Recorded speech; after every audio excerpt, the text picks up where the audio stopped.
ये मुद्दा वो है नहीं जो लग रहा है देखने में। ये मुद्दा वो है कि हिंदुस्तान को दारुल इस्लाम बनाने की फिलॉसफी उस समय निकली। मैं आपको बताता हूं कि जिन्ना और माउंटबेटन के बीच में क्या कम्युनिकेशन हुआ। जब आप ट्रांसफर ऑफ पावर का डॉक्यूमेंट पढ़ेंगे ना, तो उस ट्रांसफर ऑफ पावर के डॉक्यूमेंट में जिन्ना और माउंटबेटन का कम्युनिकेशन है।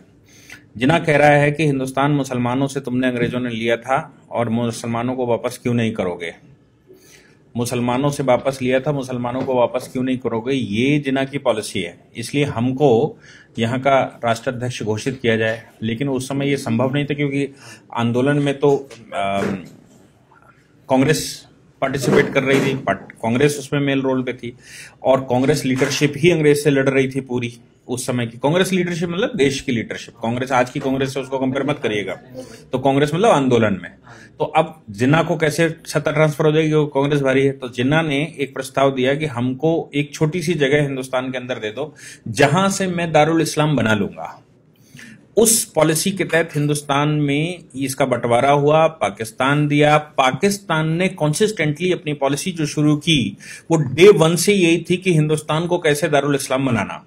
और इसी पॉलिसी के तहत नेहरू उनके चक्कर में आ गए और नेहरू और लियाकत अली समझौता हो गया। उस समझौते में हिंदुस्तान में मुसलमान रोक दिए गए और पाकिस्तान में हिंदू रोक दिए गए। उनको मालूम था हिंदुओं को तो हम वैसे ही निपटा लेंगे, लेकिन यहाँ जो मुसलमान हम रोक देंगे, ये मुसलमान किसी न किसी दिन हमारा सहयोग ही करेगा। ये उनको उस समय मालूम था। उस पॉलिसी के तहत 1947 में कश्मीर पर उन्होंने अनायासी हमला कर दिया। 1962 में चाइना से हमारा वॉर हुआ, हम थके बड़े बैठे हुए थे। 1965 में बिना किसी कारण के, नेहरू के मरने के बाद जब शास्त्री जी सत्ता में बैठे, तो शास्त्री जी के खिलाफ अपने आप उन्होंने युद्ध कर दिया बिना किसी कारण के। क्योंकि उनको एक कंसिस्टेंट पॉलिसी है कि हिंदुस्तान पर कब्जा कैसे करना है, इसको दारुल इस्लाम कैसे बनाना। अब इस दारुल इस्लाम बनाने की पॉलिसी में ही उन्होंने वो कारगिल का सब षड्यंत्र रचा। उसके बाद फिर उन्होंने इनडायरेक्ट टेररिज्म भेजा और टेररिज्म भारत में फैलाया। फिर वहां से उन्होंने बाया दुबई रूट, बाया और तमाम तरह के रूटों से हिंदुस्तान में मुस्लिम पॉपुलेशन कैसे बढ़ाई जाए इसकी व्यवस्था, और हिंदुस्तान के मुसलमान को कैसे बरगलाया जाए और इस्लाम के नाम पर हिंदुस्तान में कैसे डिस्टर्बेंस किया जाए, इसके लिए उन्होंने भरसक वहां से प्रयास करना शुरू किया।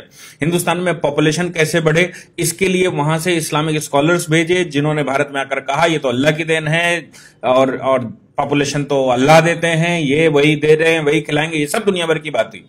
इस पॉलिसी को भारत में फल फूल में 70 वर्ष लगे और खूब फल फूल गया। समस्या यह आई कि 2014 में जो सरकार बैठी, उस सरकार ने इस पॉलिसी को कंट्रोल करने के लिए कुछ काम करना शुरू किया। लोग कहते हैं कि आपने ये 370 2019 के बाद क्यों हटाया, आपने ट्रिपल तलाक 2019 के बाद क्यों हटाया, आपने ये दुनिया भर की बातें। सोच कर देखिए कि सरकार उस समय कैसे बैकग्राउंड बना रही थी, कैसे वो ग्राउंड बना रही थी और उसने क्या क्या किया। आप सोचिए कि जो नोटबंदी हुई, उस नोटबंदी में सबसे ज्यादा आहत कौन हुआ?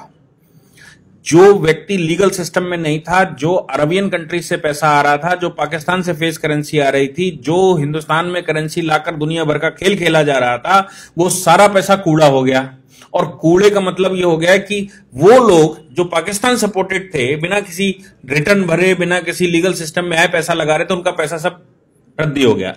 आज अगर वो पैसा होता सीएए के विरोध के दौरान, तो आप सोच सकते हैं कि हिंदुस्तान का क्या हाल होता। आज तो हिंदुस्तान में केवल पत्थर बचा है फ्री का, वो पत्थर चल रहा है। लेकिन अगर पैसा होता तो क्या होता? दूसरी उनकी बात जो वो करना चाहते कि हिंदुस्तान में पॉपुलेशन बढ़ाएंगे, दारुल इस्लाम बनाएंगे, गजबाए हिंद लाएंगे, ये सारी बातें जो उनके दिमाग में थी, उन सब पर 2014 के बाद रोक एक एक करके लगनी शुरू हो गई। क्योंकि उन्होंने कहा सब लीगल सिस्टम में आएंगे, नोट भी लीगल सिस्टम में आएगा, व्यापार भी जीएसटी लीगल सिस्टम में आएगा, भारतवर्ष से इंपोर्ट और भारतवर्ष में आने वाला पैसा, आपको याद है 20,000 एनजीओ एक साथ बंद की गई थी। फिर उसके बाद लगातार भारत में जितनी एनजीओ इस तरह के काम करती थी सब पर बैन लगा दिया ताकि विदेशी पैसा ना आए। तो ये पॉलिसी 1947 से जो अडॉप्ट की गई, वो पॉलिसी भारत में फल फूल रही थी। 2014 की सरकार के बाद उसने इन पर सब पर धीरे धीरे एक एक करके बैन लगाना शुरू कर दिया और नतीजा ये निकला कि अब जो दारुल इस्लाम दिमाग में चढ़ा था ना कि इसको दारुल इस्लाम बनाना है, वो तो अब इंप्लीमेंट ही नहीं हो सकता। क्यों? क्योंकि फाइनल स्टेज पर उन्होंने ये और कह दिया कि हम हिंदुस्तान में एनपीआर एक पॉपुलेशन रजिस्टर बनाएंगे, सबका डेटा मेंटेन करेंगे।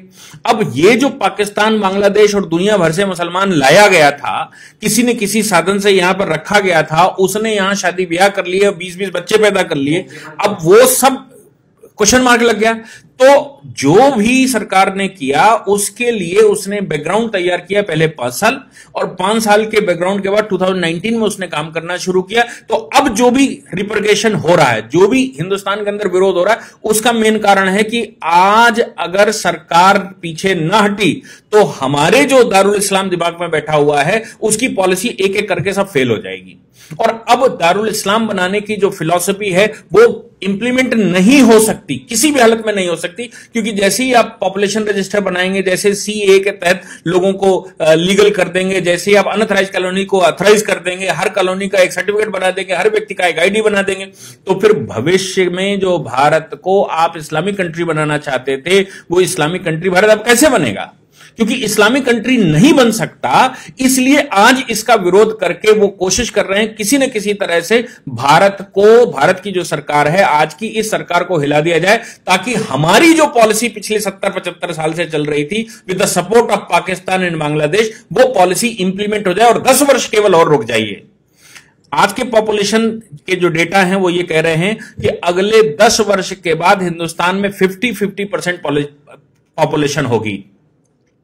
हार्वर्ड की रिसर्चें हैं जिसमें उन्होंने कहा हिंदुस्तान को अब कोई रोक नहीं सकता कि वो इस्लामिक कंट्री ना बने। क्यों? क्योंकि इस तरह का जाल बिछ चुका है।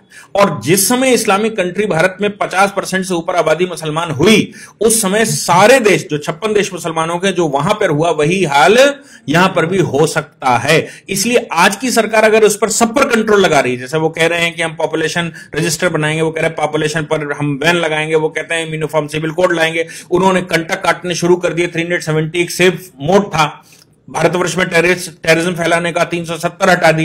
भारत में ट्रिपल तलाक के माध्यम से, और भारत में जो निकाह है वो हिंदुओं को निकाह करके लफ्जियात करके हिंदुओं को लाओ, फिर तलाक दे दो और उनको छोड़ दो, फिर दूसरे जो जिनकी शादियां नहीं होती उनसे शादियां करवा दो, उनसे बच्चे पैदा करो, बाद में महिला मरी जाएगी, बच्चे इस्लामिक हो जाएंगे।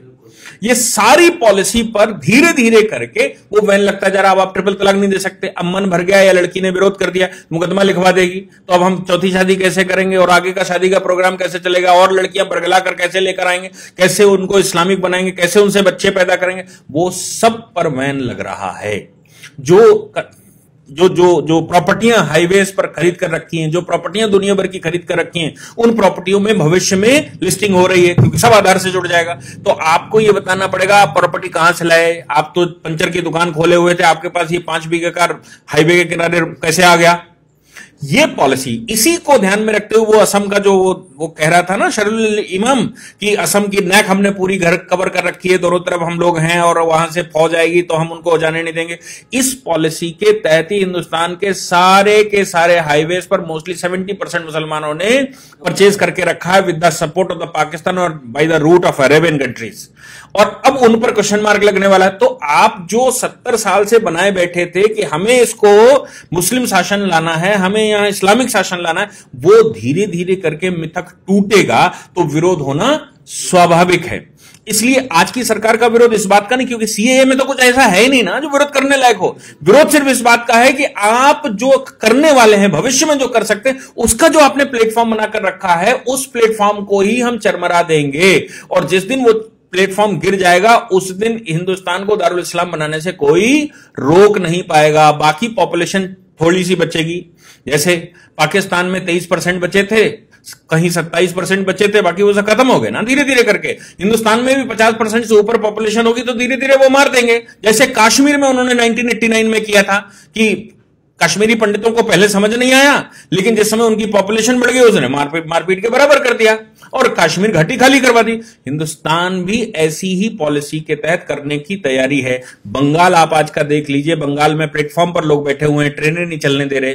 असम की हालत कुछ जगहों की देख लीजिए, जम्मू कश्मीर हम पहले से देख चुके हैं, केरला की हालत देख लीजिए, दिल्ली की हालत देख लीजिए कि दिल्ली में कोई काम नहीं होने दे रहे, पुलिस की गाड़ियां नहीं निकलने दे रहे, सामान्य आदमी का जन सैलाब नहीं निकलने दे रहे, असामान्य गतिविधियां नहीं होने दे रहे। ये पॉलिसी के तहत हो रहा था। इसको बस इतना हो गया कि सरकार देर से आई, लेकिन सरकार ने पहले बेस बनाकर इस तिलिस्म को तोड़ना शुरू किया। अब तोड़ना शुरू किया तो आगे भविष्य का भारत कैसा होगा यह दिख रहा है। और अगर भविष्य का भारत आज न बना इस सरकार के द्वारा तो हिंदुस्तान समाप्त हो चुका है। जिन्ना की पॉलिसी जिसके तहत उसने पाकिस्तान लिया था और जो उसने कहा था कि एक छोटे से कुनबे को कोने को लेकर हम हिंदुस्तान को पाकिस्तान बना लेंगे, हिंदुस्तान पर शासन ले आएंगे, वो हो चरितार्थ होता दिखाई दे रहा है। अगर आज सरकार को सपोर्ट ना हुआ और आज सरकार ने काम किया, आज अगर रिटेलिएशन ना हुआ, चाहे उसके लिए सरकार को गोलियां चलानी पड़े, चाहे सरकार को कोई एक्टिविटी करनी पड़े, कोई स्टेज आनी पड़े, सीरिया में जैसे आज हो रहा है, करना पड़ा ना, बाद में बम फोड़ने पड़ते हैं ना, बाद में मिसाइलें चलानी पड़ती है ना, तो क्यों नहीं आज चलाते? आज चलाकर आप वो सिचुएशन रोक सकते हैं और आपके पास कोई और दूसरा रास्ता बचेगा नहीं, और अभी नहीं बचा है। आपके पास भविष्य में कोई रास्ता बच नहीं सकता जब तक आप फौजें नहीं लगाएंगे। कश्मीर को आपने कंट्रोल किया क्योंकि वहां पर आपने पैरामिलिट्री फोर्सेस, मिलिट्री फोर्सेस भेजकर आपने अनडाउटेड गोली, बिना किसी भेदभाव के गोली चलाने का आदेश दे दिया है कि अगर कोई भी गड़बड़ करे उसको सीधी गोली मारो, उससे पूछने की जरूरत नहीं। वो अगर आपने आज हिंदुस्तान में ना किया तो हिंदुस्तान 2040 में समाप्त हो चुका है। वर्ल्ड के किसी भी फोरम की रिपोर्ट उठाकर देख लीजिए, सब यही कह रही है। इसलिए यह पॉलिसी है, इस पॉलिसी को ध्यान में रखिए कि वो क्या करना चाहते हैं। ये कोई विरोध जो आप कहते हैं ना, विरोध कर रहे हैं किस बात का, ये कोई विरोध ही नहीं है। ये दारुल इस्लाम बनने से रोकने की प्रक्रिया जो सरकार अपना रही है उसका रिटेलिएशन है। ये सीए का रिटेलिएशन नहीं है, ये सरकार का रिटेलिएशन नहीं, सरकार की वो पॉलिसियां जिनसे भविष्य का भारत तय होगा उसका विरोध है।